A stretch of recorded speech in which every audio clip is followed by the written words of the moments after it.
Time for another video, camera to the side edition. Yeah, let's talk about these non-FBAs, and we call them tethers, aka tethers. Or hey, let's scratch that. Let's talk about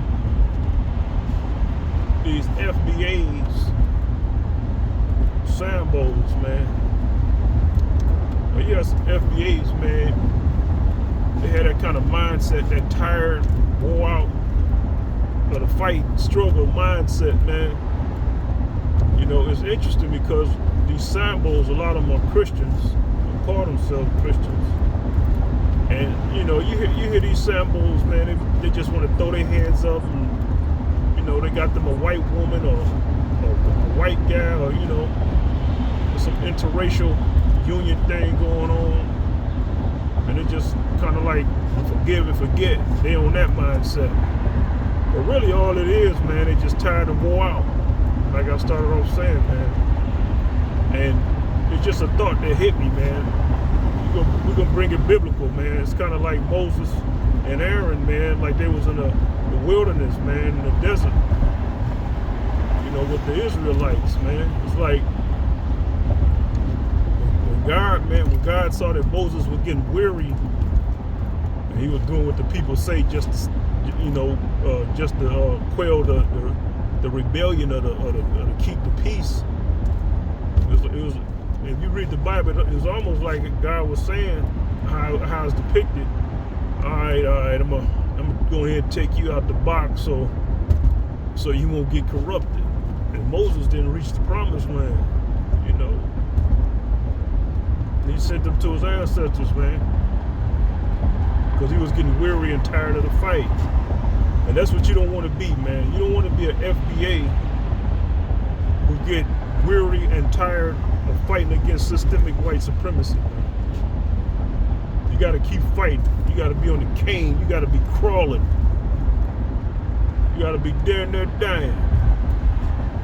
And you still got to have a rebellious mindset against systemic white supremacy, man. You can't just call it quits. You can't become complacent, or you too won't reach the promised land. And what is that promised land? Freedom, or the ascension of FBA, which would lead to the extension of all of our black race. We got to succeed, because we're the chosen among us. We have to succeed.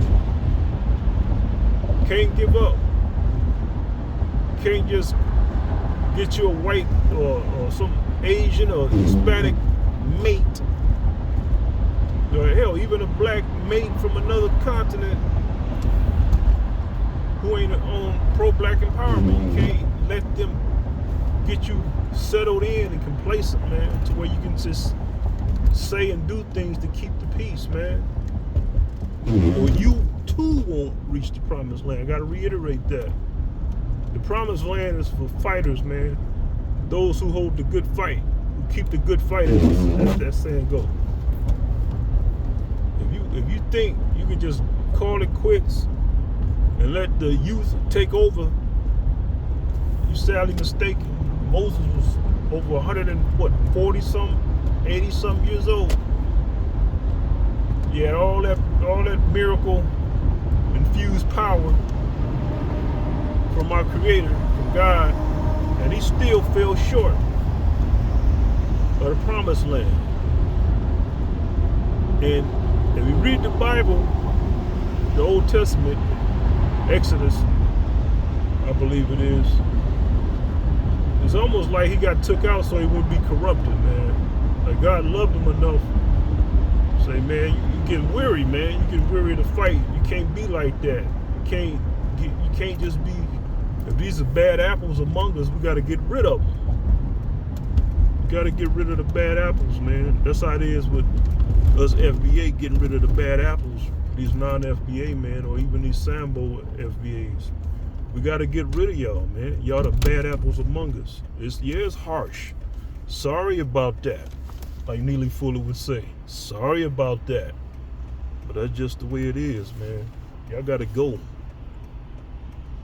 Y'all should be with the program, man. And since y'all not, y'all an impediment to our black race's progress, man. And y'all gotta go. I just thought I'd leave that with y'all, black folk. All right, to be continued.